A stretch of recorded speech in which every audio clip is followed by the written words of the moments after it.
Chapter 8, A Dance with the Devil. It was almost evening. I understood Carl was tired, but he had an entire day to rest. It was dinner time and I figured that he would need to eat something. Maybe we could catch up during dinner.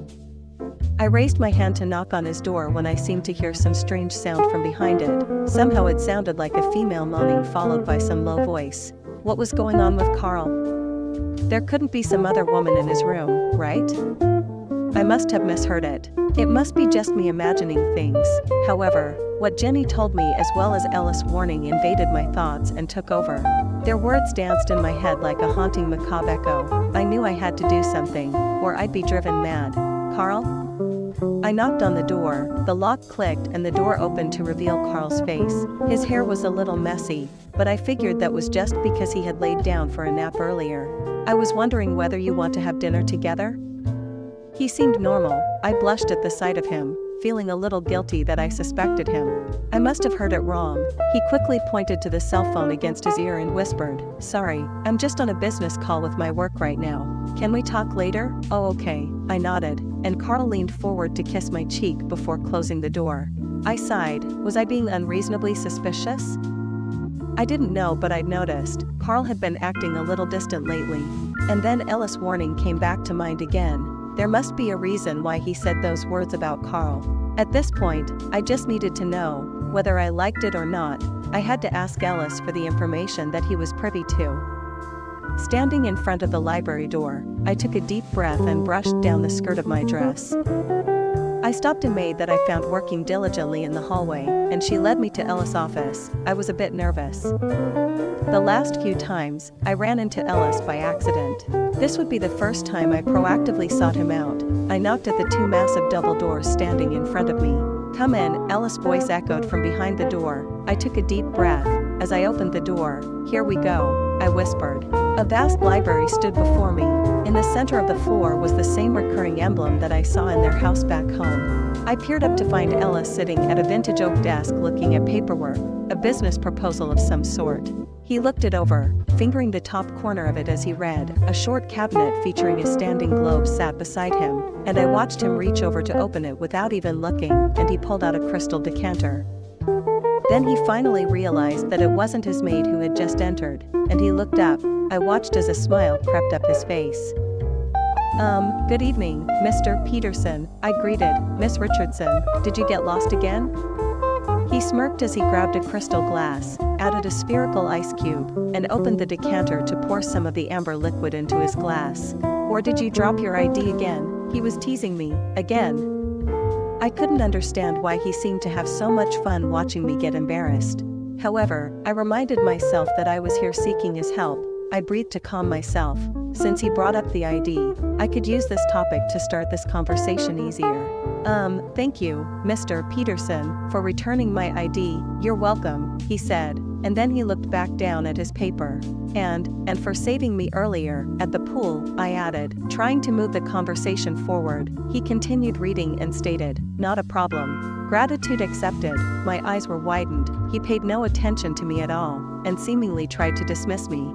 I stood there and for a moment was confused. His attitude towards me was a little different. However, honestly, he didn't do anything wrong. The few times we ran into each other, we ended on bad terms. I couldn't blame him for not being enthusiastic to see me right now.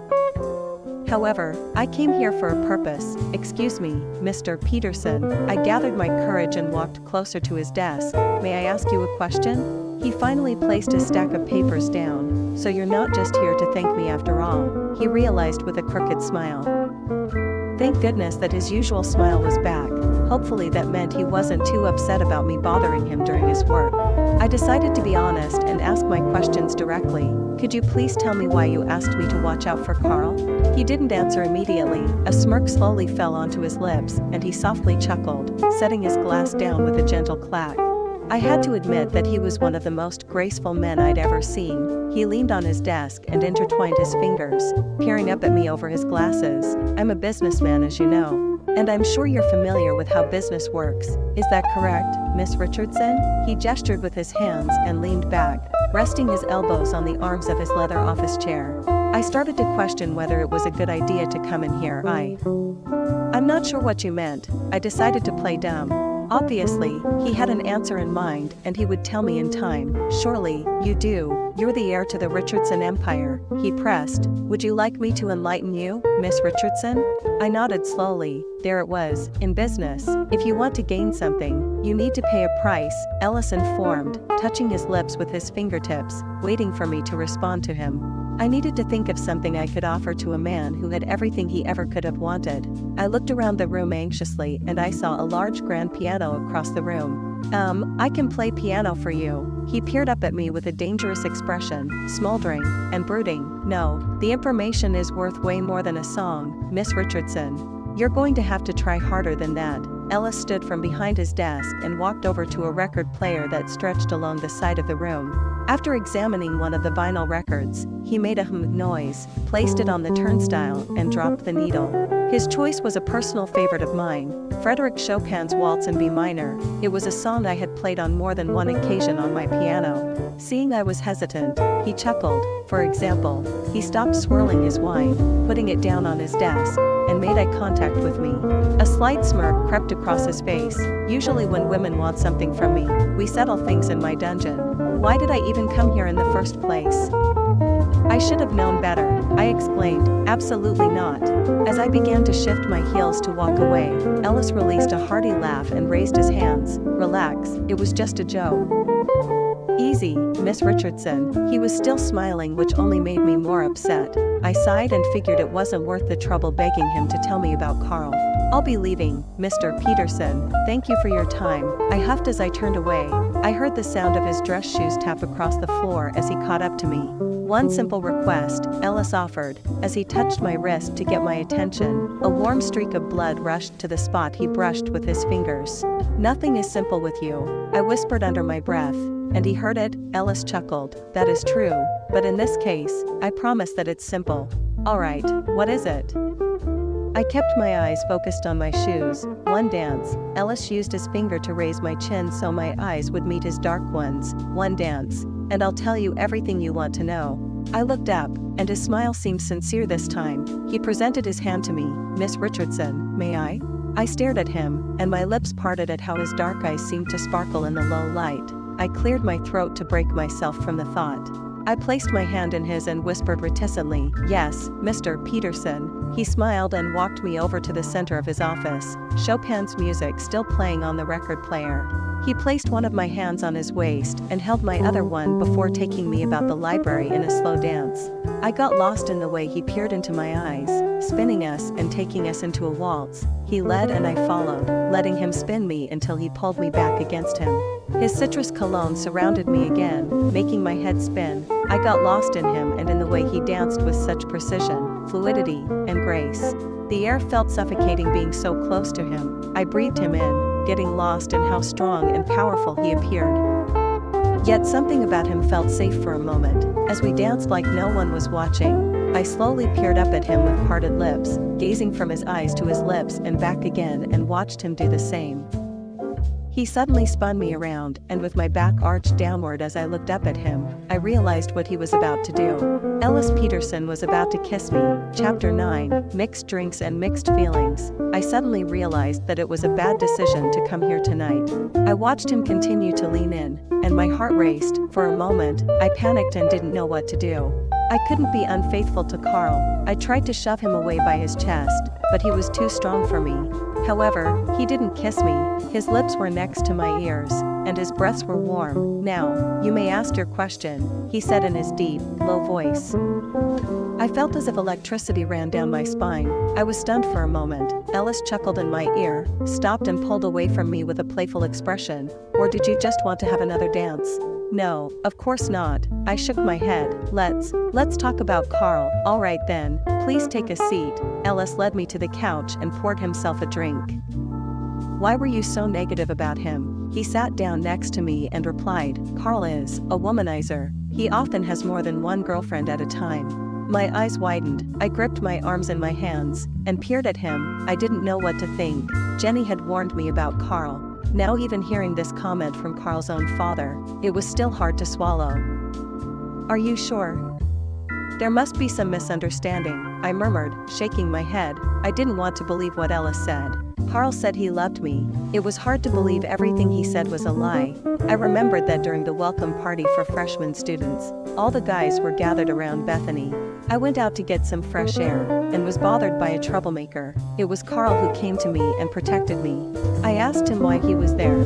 He said his friends were with Bethany, but he wanted to introduce himself to me and ask me out. To him, I was more important than Bethany. That was why he was able to show up in time to help me. He got himself injured in the process, but he said he was grateful it occurred so that he could have had the opportunity to be with me. Even till this day, I remembered how grateful I was towards him. He'd been treating me well ever since. Now, how could I believe that same man was lying to me? Miss Richardson, you are a smart girl. You'll be able to make the right choice. Sorry that my son has troubled you, and as his father, please accept my apology on his behalf. His words were sincere, and I shook my head. No, you didn't need to apologize, he sighed. If he was raised by me, I would have made sure he's at least an honorable man. You didn't raise him? I was curious. No, he grew up with delinquents and gangsters. I felt like I didn't know my fiance anymore. For all I knew, he might be an entirely different person from what I thought. I heard him continue. Unfortunately, I didn't know about him until he was dropped on me when he was 16, and it's hard to fix some of his problems by then. I started breathing heavily. Ellis noticed. You alright? I didn't expect to hear all of that about someone like him. I took more deep breaths. Would you like some ice water? Ellis went to get up, and I stopped him. No, I'm alright. Thank you though, you don't need to. I waved him away. So, what happened when you ended up with him? I sure as hell didn't give him money if that's what you're trying to ask. Ellis laughed and sat back in his chair.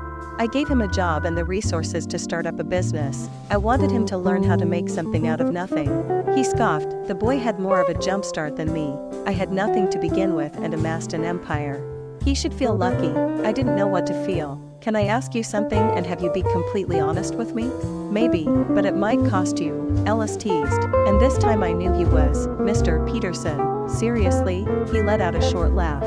You've learned my ways, I see. Ellis leaned his elbows on his thighs and gave me his full attention. I love him and care about him. I watched something in his expression fade away and die, as he relaxed back with a sigh. If you were me, would you give him a chance? Honestly, if you had to ask. I think you already know. Ellis gave me a serious expression and tone. He walked to the door and opened it for me. You're a smart woman. I know you'll make the right decision. I stared at him and I knew he was sincere. Thank you for talking to me, Mr. Peterson. I was ready to leave. He went to open the door for me. No need to thank me. Equal trade, he said. Dinner should be served soon. Enjoy it. I realized that he was putting on his coat jacket and asked without thinking, you won't be eating with us, Mr. Peterson? Perhaps, subconsciously, I didn't know how to face Carl alone in this house anymore. No, I have a dinner meeting. I'll see you around. And with that, we parted. I left the library with mixed feelings. I was more on edge and confused about everything. The tears that I had held back fell down my cheeks. I wiped them away immediately, hoping no one would see them. There you are. Carl called behind me like he had finally remembered I existed. My sister, Bethany, followed close behind. I've been looking all over for you. Dinner is ready, let's go. I managed to smile at him and replied, I'm glad you're able to make time to eat. Carl laughed, of course. I'd always make time for you, honey. For some reason, hearing that didn't make me happy at all. By the time I got to the dining room, I realized that Bethany would be joining us too. Carl pulled out the chair for me. Thank you. I curtsied and sat down, allowing him to push me in. You're welcome. Carl replied sweetly and sat back down in his own chair next to me. Bethany sat across the table and I looked at her, taking in her manicured appearance. She cleared her throat and I noticed how perfect her hair was styled. How her makeup was always done in the most professional way. She was a beauty for sure. No wonder people loved her so much. I peered over at Carl and smiled. How did the call go? It went great, honey. I'm glad that I finally get to spend some time with you though. Carl laughed. You know how it is since you were busy learning about business and fine arts. I'm sure you'll be just as busy when you get your own LLC for your jewelry brand. Still a long way to go. I sighed as the first course was served. Olivia wants to be a designer to start with actually. Bethany chimed in and beamed, digging into her food. She wants to open up her own jewelry line. I didn't know that. Carl commented, that sounds like a solid plan. Talking about my passion made my mood lighten up a bit. It's just a dream really, but that's why I'm going to university. I smiled with a blush, before daintily taking a bite of the food. Olivia, it's not a dream. You're so talented, and we all know it. Bethany was thrilled by what I wanted to accomplish in the future. She always supported me with everything I did. At that time, Ellis walked by. Mr. Peterson, are you not joining us for dinner? Bethany asked politely. She was always well-mannered. No, but thank you for asking. I have a dinner meeting, Ellis replied just as politely. However, his gaze turned a bit cold. Then I realized that Carl's hand had reached out to my thigh. I tucked my leg away before he could touch it, and Carl scowled at me with an irritated expression like it was weird for me to reject his touch. Ellis' gaze burned into my body, as I felt him staring at me and his son. However, he immediately turned around and left the room, making me think that it was all an illusion that he had sneered. The rest of the dinner was quite uneventful. Eventually, we finished up our food and I excused myself after thanking Carl for the delicious meal. After a nice hot shower, I relaxed on the bed, reading a romance novel that I brought. Suddenly, as I just got to where my favorite couple was about to make love, a knock sounded on my door. My heart sped up in my chest when I thought it was Carl coming to tell me goodnight. Coming. I marked my spot and set the book on the nightstand before I went to open the door. However, it wasn't who I thought it was. Standing outside of the door was Ellis. The first 3 buttons of his shirt were opened, his hair was messy and a smirk slowly appeared on his lips as he teetered on his feet. Clearly, he was drunk off wine or something stronger, and the way his warm eyes burned into mine made my heart pound against my ribcage. Chapter 10. I didn't know it could feel like this. He stood there staring at me, eyes narrowed. I could smell a faint scent of alcohol. It wasn't too strong, and mixed with his cologne, it was actually intoxicating. Mr. Peterson?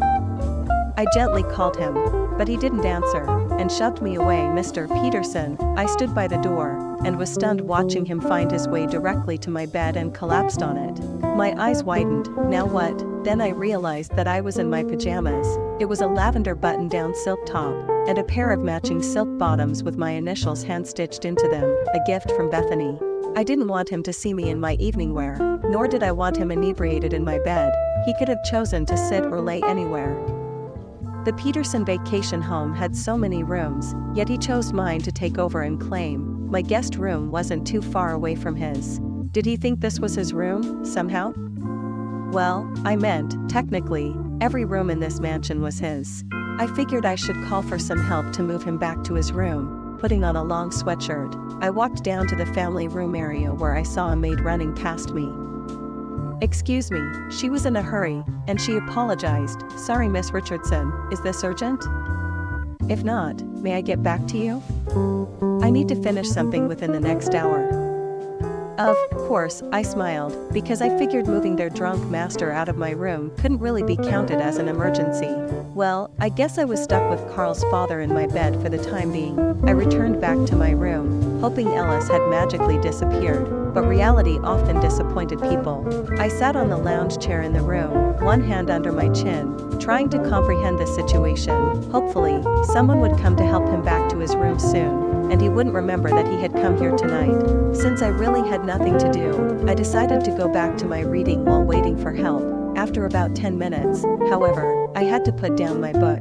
My face was bright red. I really should not have read about the couple making love in the story while there was a man laying on my bed.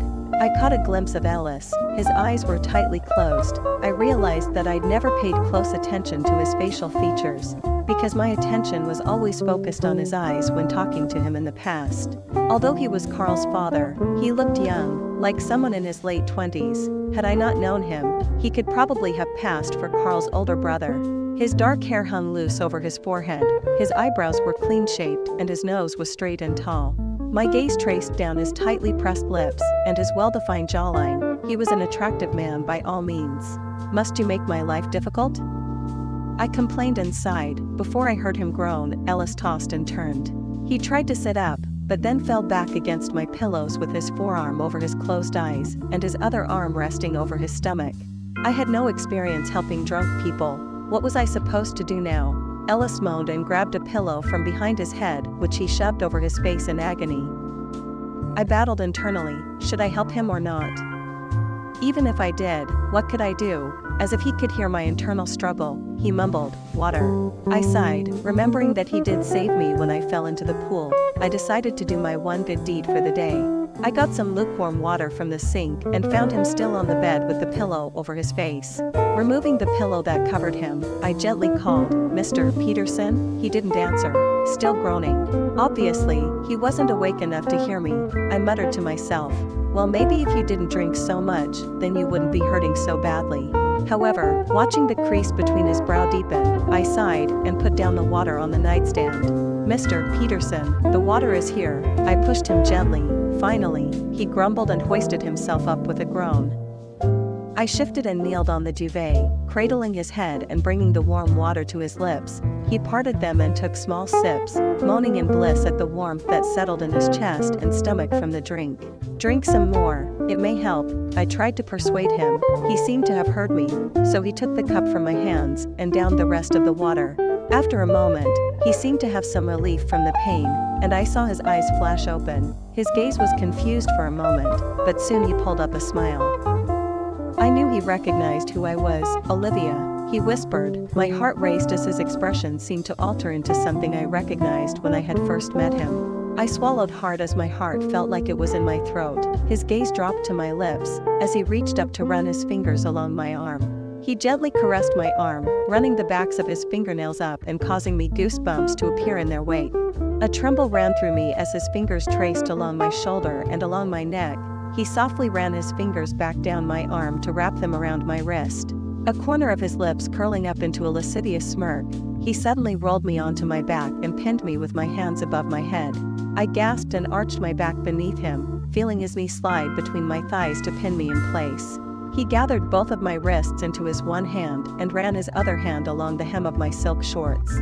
I swallowed hard and lowered my lashes, gasping as I felt his fingers along my sensitive skin. His touch was invigorating. I gasped in shock and my heart raced, unable to say anything because I was too overwhelmed by him. Ellis intertwined his fingers with mine and suddenly captured my lips with his in a heated kiss. My breath caught in my chest, and I whined, nervous to resist him. His lips brushed against mine and he ran his teeth along my bottom lip, tugging on it with a growl. A moan escaped my lips that I hadn't meant to let past them. My heart was about to jump out from my chest as he captured my tongue and sucked on it. Another mewed past my lips, as he swept his tongue along mine while his lips brushed against mine in a passionate kiss that left me dizzy. Ellis's hips rolled against mine, while he gripped my hands in his. He traced my bottom lip with his tongue and flicked the top one, making me part my lips for him. He smirked with a dark chuckle and bit my bottom lip, raking his teeth along it and letting it go before capturing my lips again. I gripped his hands, becoming even more dizzy from the way he was kissing me and making all of my thoughts melt away. As his lips were brushed against mine, and I realized that Ellis took over my body in ways that I had never felt before. I knew this was wrong. I knew that I should do something to stop it, but it was all too much that I didn't know how to politely go about it.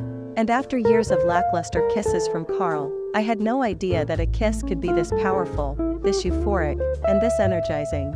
My body felt like it was on fire, as he trailed kisses down my neck, licking, sucking, and nibbling on my pulse point and making me turn my head for more. My nipples hardened against the silk fabric of my thin button-down, making me more aware of the soft material against my skin. My hips began to roll against his, causing him to groan as I felt his hardened length flex between his thighs. He pinned me against the bed harder, biting my shoulder before capturing my lips again. I whimpered against his hungry mouth, and he pulled away after one last brush of his lips on mine. A hum vibrated in his chest as he kissed along my jawline and to my ear. He raked his teeth along my earlobe and tugged on it before whispering, "Can you do me a favor? HM?" I couldn't put words coherently together with my head spinning like it was. Ellis let my wrists go and sat back on his heels, grabbing the neckline of my dainty silk blouse and began unbuttoning it. He stopped after the first button and commanded, "Break up with Carl." Chapter 11. How could you seduce my father? Hearing Carl's name from Ellis' lips and tongue brought me back to reality, and I realized this wasn't okay. This was wrong and against everything that I believed in. This wasn't faithful to Carl, despite what he might or might not have done to me. My parents would be disappointed at me, but even more so, I was disappointed in myself. Tears fell down my cheeks as I began to struggle beneath him. Mr. Peterson, please stop. I grabbed at any part of him to stop him from going further. I didn't want this. I couldn't want this. Ellis quickly came to his senses and moved away from me with a fast movement, sitting beside me on the bed and raising his hands in the air to show he was listening to me. I'm sorry. His apology shot from his mouth like I had stung him. I stared at him and my brain was in a haze. How could this have happened? How could he have kissed me knowing I was his son's fiance? I grabbed the pillow from behind me and in anger, smacking him on the side of the head with it. Get out, now. Ellis stumbled from the bed and stopped at my closed door, holding his head like it was hurting from all the alcohol he had consumed coupled with the pillow hitting it. Yet, there was something burning in his eyes. As he stared at me with interest, I rebuttoned my pajama shirt and glared at him with venom in my voice. I said to get out, now. My words spit out between my clenched teeth, and I watched him reluctantly leave. My fingers ran along my swollen lips, as the realization that Carl's father had forcibly kissed me broke my heart. However, as much as I was angry towards Ellis, I was even more upset with myself. I shouldn't have let him get into my room. I shouldn't have let him lay in my bed. I shouldn't have let this dangerous man be so close to me. But what's more, how did I not push him away sooner? How could I have gone along with it? How dare my body have reacted the way it had?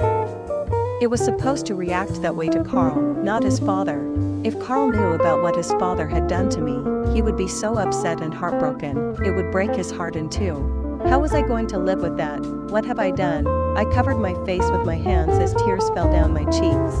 I couldn't tell Carl about it, at least, not now, not when I was like this. I reached up and grabbed my hair in my hands, slumping down against my closed door and hitting the back of my head against the wood surface while I sobbed. What am I going to do? The words passed my lips in a hushed whisper, as my breathing sped up and my heart raced in a panic. I laid in bed all night, tossing and turning. It was impossible to forget the kiss with Ellis. It was like a recurring nightmare with the slightest tinge of sweetness laced into it.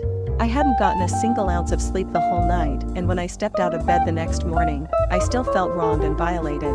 My skin and lips felt dirty and soiled like I had betrayed the love of my life by what his father and I had done. It wasn't just that his father had forced himself on me, but it was the fact that I had shamelessly accepted it and enjoyed it. The memory didn't just make my body feel overheated, it made my body feel tainted because I had partaken in something dangerous and forbidden. What's wrong? Bethany sat down on my bed, as I was brushing my hair at the vanity in the room I was staying in. Huh? Nothing's wrong. I didn't want her to know. It was better if I just stayed silent and pretended like nothing had happened. Ignoring it seemed like the most sensible route to take. No, you're distracted. There's something off about you. Tell me. Bethany wouldn't give up, and I chewed on my bottom lip. She walked over towards me and took my brush from my hand. My sister ran the brush through my hair and then her fingers, untangling the long strands in a caring way. I'm worried about you, Olivia. You don't seem like yourself today. I'm your sister. You can tell me what's wrong. I shook my head and sighed. Nothing. I just didn't sleep well. Thanks for asking though, Bethany. She willed me to look into the mirror with her. She had a perfect smile, like she always did. She gently encouraged, Olivia, I know you. You wouldn't be like a little panda with black eyes if there isn't anything bothering you. You'll feel much better if we talk it through. Seeing that I finally cracked a smile, Bethany encouraged, okay, I'm ready to listen, little panda. I took a deep breath and closed my eyes, letting the words flutter from my mouth. Carl's father forced a kiss on me. Excuse me? Bethany suddenly stopped brushing my hair, holding my bundled hair in her fist and leaning down to peer at me over my shoulder. Say that again but slower, please. Ellis came into my room drunk last night and fell onto my bed and then took advantage of me. I blushed as I told the truth, finally speaking the moment that was haunting me. It felt like a massive burden had been lifted until I thought about Carl finding out. She looked at me as if she was horrified, and she murmured, took advantage? What did he do to you, Olivia? Did you? Realizing that she would jump to conclusions, I quickly clarified, no, not like that. He kissed me, but that was it. My face blushed. I'm still intact. She let out a sigh of relief but then again, seemed beyond livid with what I had told her. She dropped my hair, gripped my hairbrush in her fist, and set her jaw. She slammed my brush down on the vanity and gestured with her hand. I'm going to have a word with Ellis. He can't go around making moves on my innocent sister. He deserves to be punished. She stormed towards my door, and I got up and ran after her. I stopped her. Bethany, wait. I grabbed her wrist and yanked her back, causing her to spin around and look at me. I don't want the incident to get ugly. Just let it go. He probably didn't mean it, and I don't want to ruin Carl's relationship with his father. Please, promise me you won't tell anyone, Olivia. This isn't some little game that you can just sweep under the rug. He attacked you when you were most vulnerable. He took advantage of you. She seethed through her clenched teeth, furious with what Ellis had done to me. I just want to forget about the fact that it happened. I swallowed hard and plead her not only with my tone, but with my eyes. Please, Bethany, just let it go. I knew that it was a lie, that I would forget about the remarkable kiss, but I wasn't going to tell her that. That was a secret that I would take to my grave. Bethany's shoulders dropped and she took my hands in hers, brushing the pads of her thumbs along my knuckles. All right. I promise to keep it a secret, thank you. I let go of her hands and wrapped my arms around her neck to embrace her. My worries melted away as she hugged me back. Bethany suggested for me to get outside, do something fun to take my mind off the incident, and I assured her that I would. After we had our sister talk, things seemed to calm down around the house. Ellis stayed out of my way and Carl was spending way more time with me recently. We had picnics outside, we had fun at the beach, he even took me on a date to the movies. Everything was going so well, in fact, perfect, except for some reason, I just couldn't bring myself to enjoy everything as much as I ought to. Carl had been sweeter, however. Despite the smiles I managed to put on, I was emotionally drained. Why couldn't I just let whatever that occurred go? I returned to my room after a day horseback riding with Carl, and decided I would get a bath ready so that I would finally relax. Right as I was about to undress to climb into the warm, floral-scented bath, I heard a few knocks on my door. I turned off the water, there were a few more hurried knocks, and when I opened the door, I was met by Carl. He was distressed, grief in his eyes. My heart sank. He looked at me with tears glimmered in his eyes. How could you seduce my father? Chapter 12, but I can't forgive myself. Carl's words made me freeze. Carl, I didn't. He pointed at me. I love you, Olivia. I love you so much that I worked hard to give you a better future. I've worked hard to be a worthy fiance to you and your family, but you betrayed me. He shouted and placed his hands on his hips, shaking his head and taking a deep breath. I swallowed hard and tried to keep my tears from falling. My eyes widened in panic, and I felt the need to grab my throat as my chest tightened. My stomach flipped and twisted, and I felt filthy and immoral. That's not. My voice came out small. That's not what happened. He swung around and glared at me. Tell me what happened then? He scoffed. He didn't enter your room or you guys didn't kiss? Olivia, tell me the truth. My lips opened and closed, but I couldn't make out a word. How was I going to explain what had happened in reality to Carl after that accusation? I didn't know what to tell him. I realized that whatever I said would sound like an excuse. Olivia, be honest with me. You know what you did. I wrapped my arms around myself. I didn't know what to say. Oh, don't play the pretty little damsel in distress now. We all know I'm the victim here.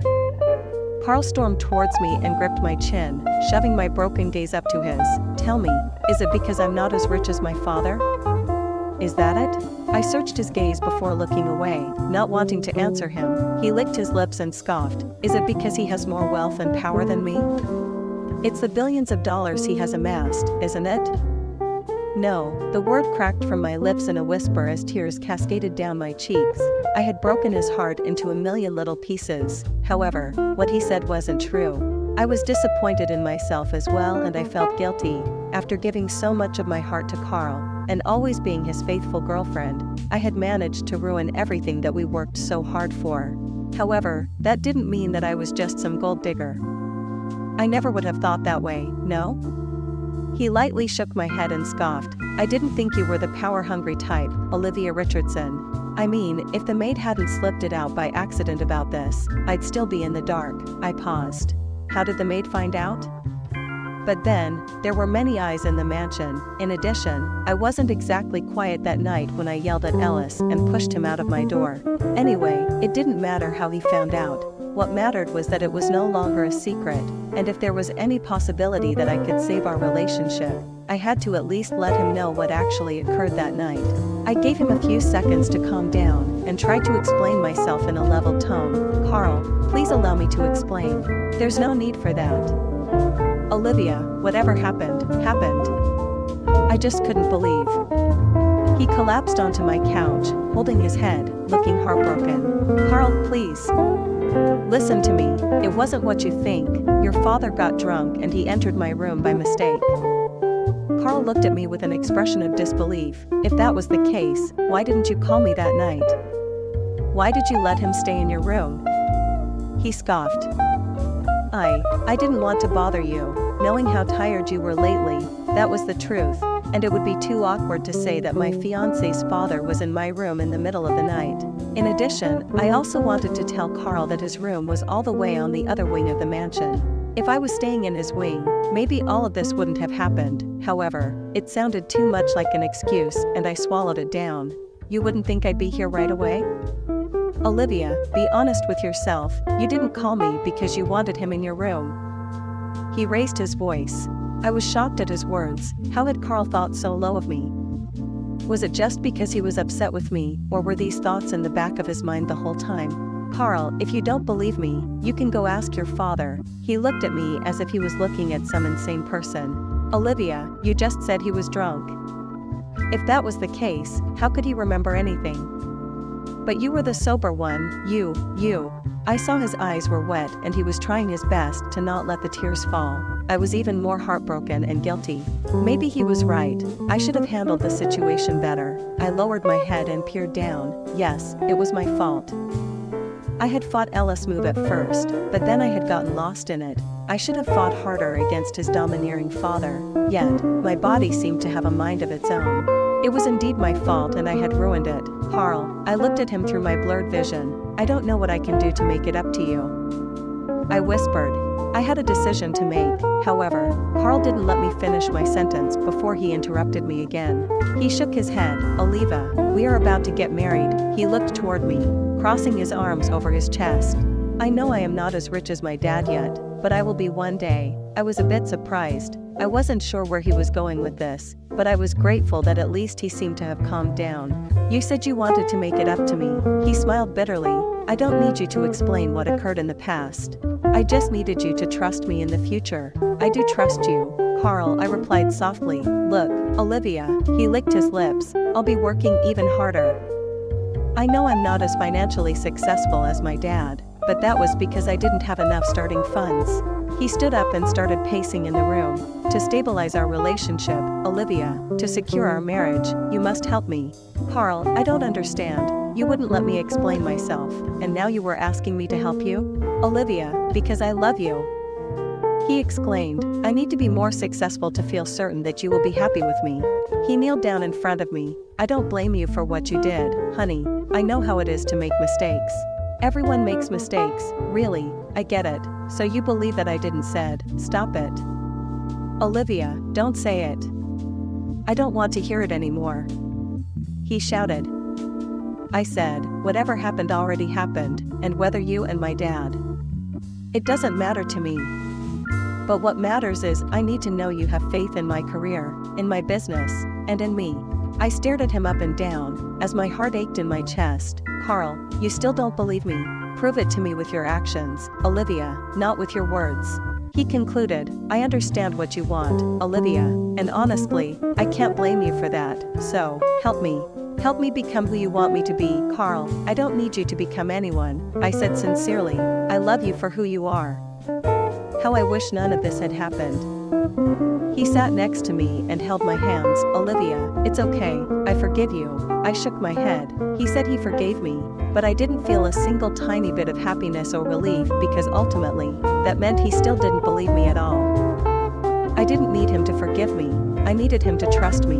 What was more, deep down, I knew I would never be able to pretend that night didn't happen.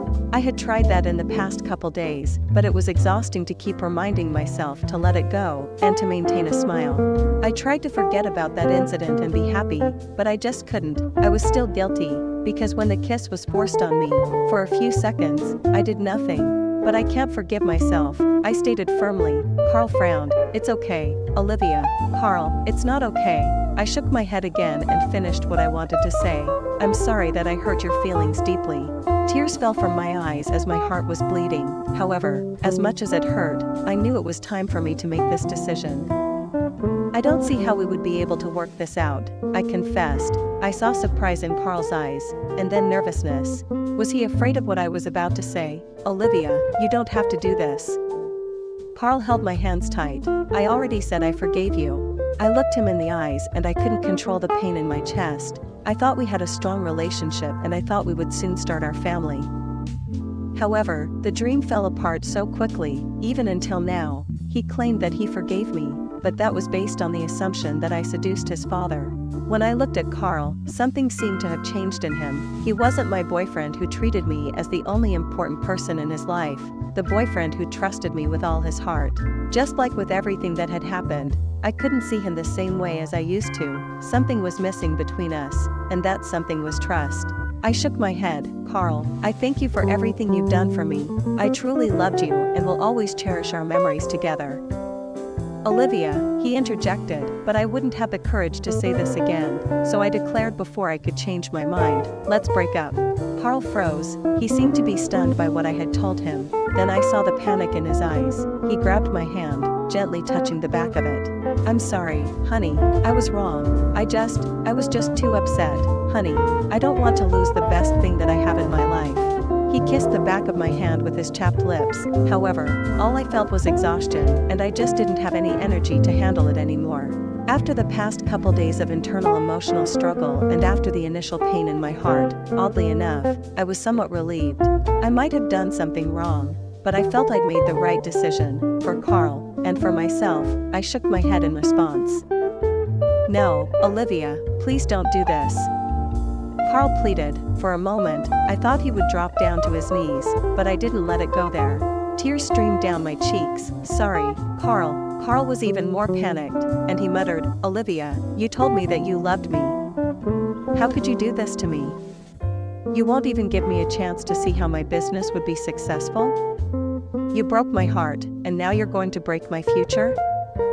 Carl, going forward, please work with my father's investment VP directly. I knew the initial investment was very important to him, and it shouldn't be negatively impacted because of our breakup.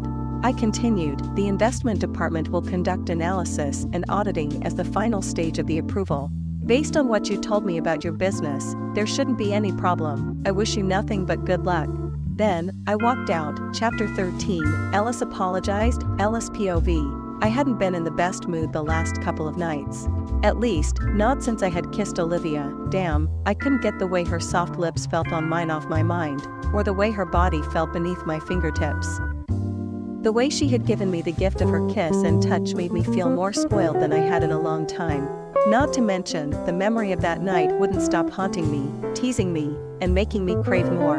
I needed to get my head on straight, and the best remedy for trying to solve that was walking through my garden. I had paid good money to make it look as gorgeous as it did. The shouts and hushed whispers from nearby echoed in my ears and drew my interest. I had no fucking clue who was meeting in secret in my garden to shoot SHT, but clearly someone was. Turning a corner around a wall of roses, I found Carl and Bethany talking about something that seemed unimportant.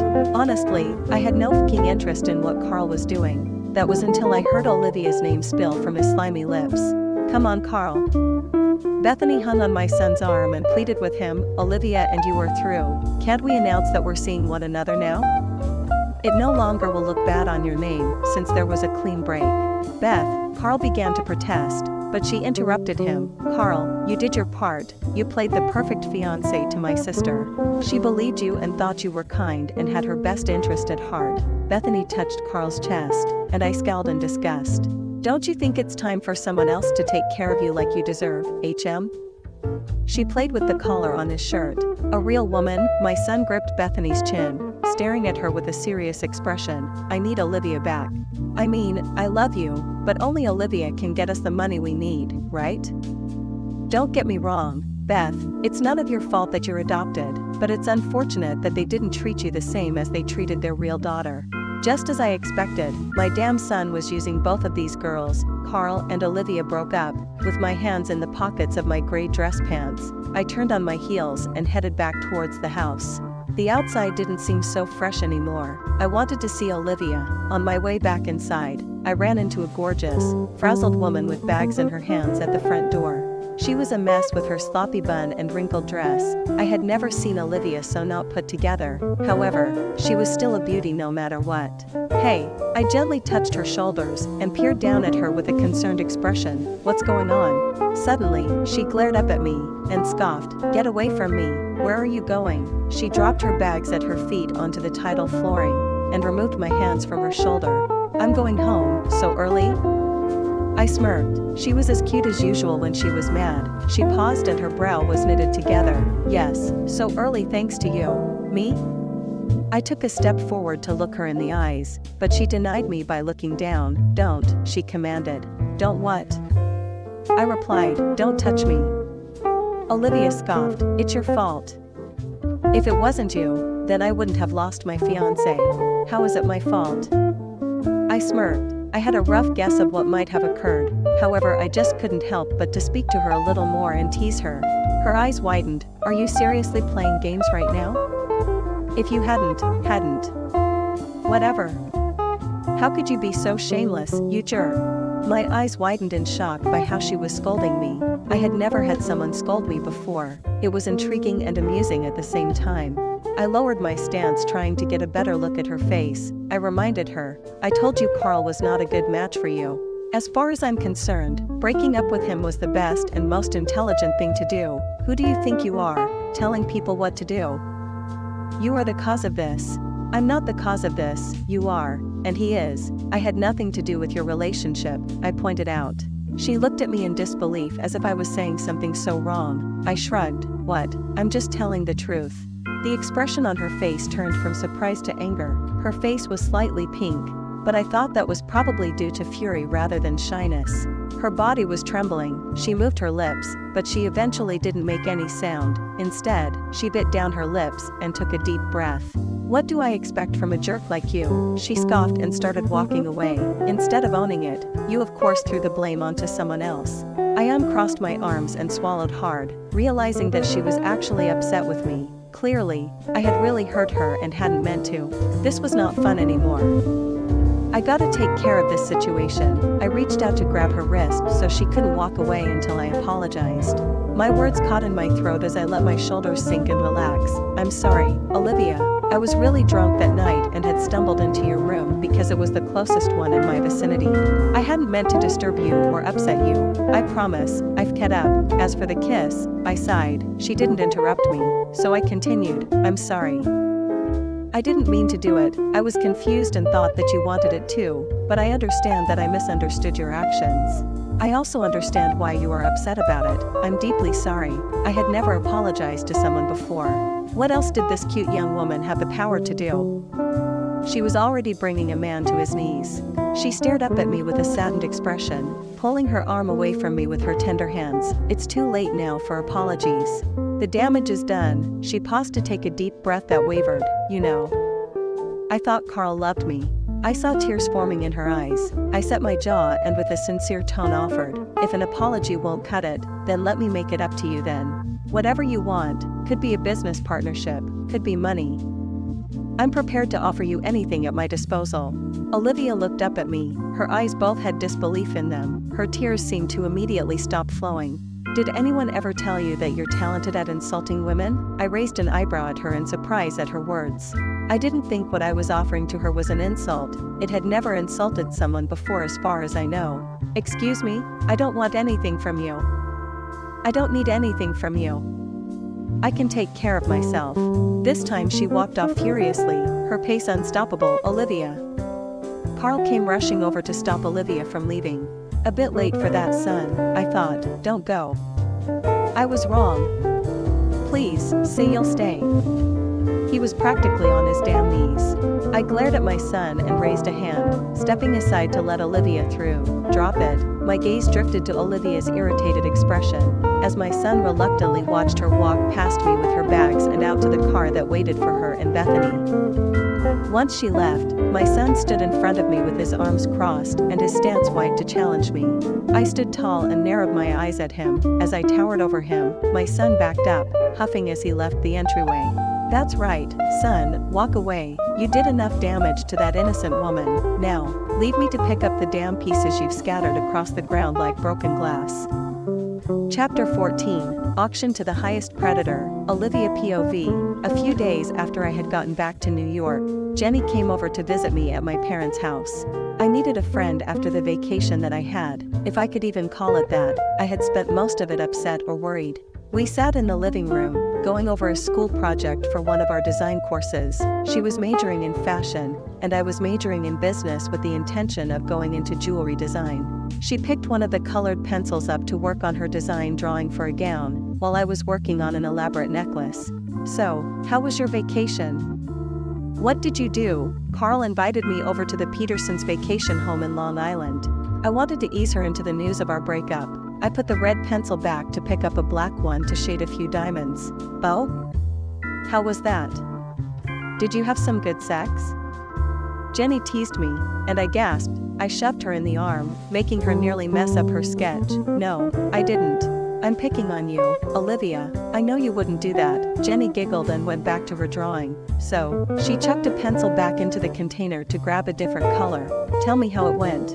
I chewed on the end of the pencil between my fingers and took it from my lips to swirl it around. It had to come out sooner or later.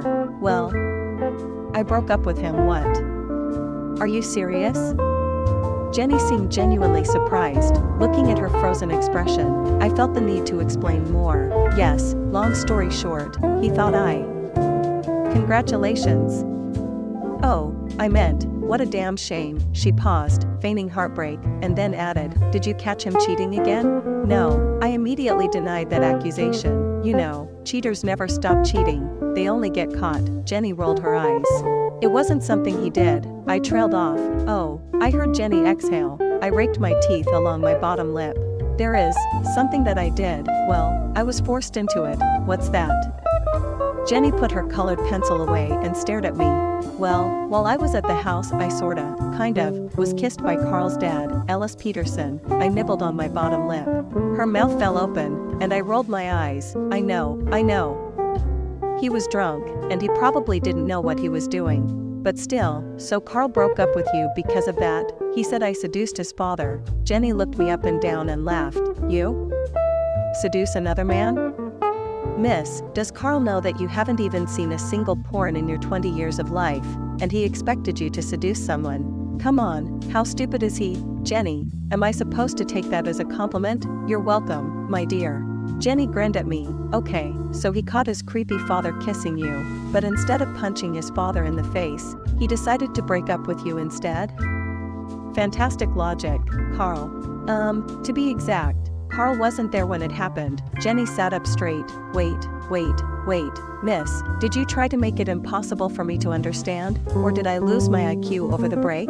I looked at her confused, not sure what she meant. "His dad kissed you, Carl didn't know, so you decided to be honest and tell him about it and break up with him?"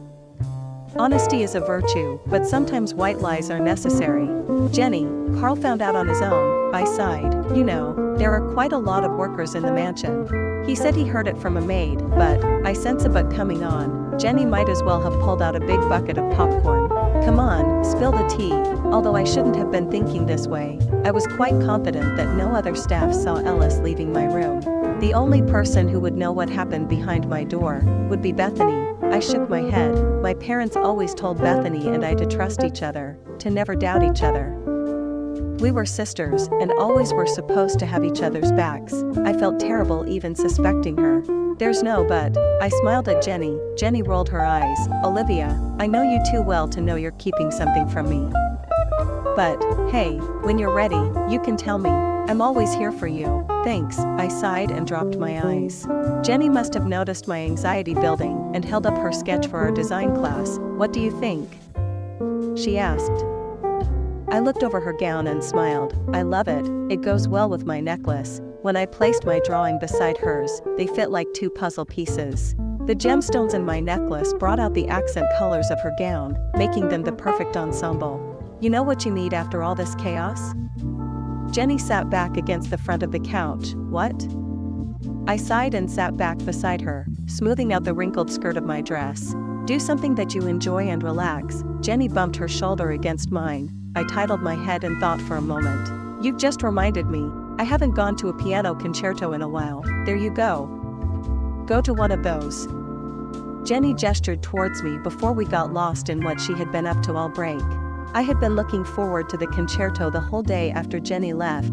I held the skirt of my midnight blue lace gown as I walked down the stairs towards the front door of my mansion. My hair was up in a French twist with a crystal, floral, hair clip in the side of it, while my diamond drop earrings trickled down and caught the low light. Right as I walked out of the door to head to the piano concerto, my phone went off in my purse. Who could be texting me? I opened the clasp on my purse and pulled my phone out, seeing a message from an unknown number. "Good evening, Miss Richardson. I wanted to solemnly apologize to you again. I didn't need to ask to know it was Ellis. There was no way that anyone else would send a message like that." I blocked his number immediately and threw my phone back into my clutch as I climbed into the limo that was waiting for me to take me to the concert.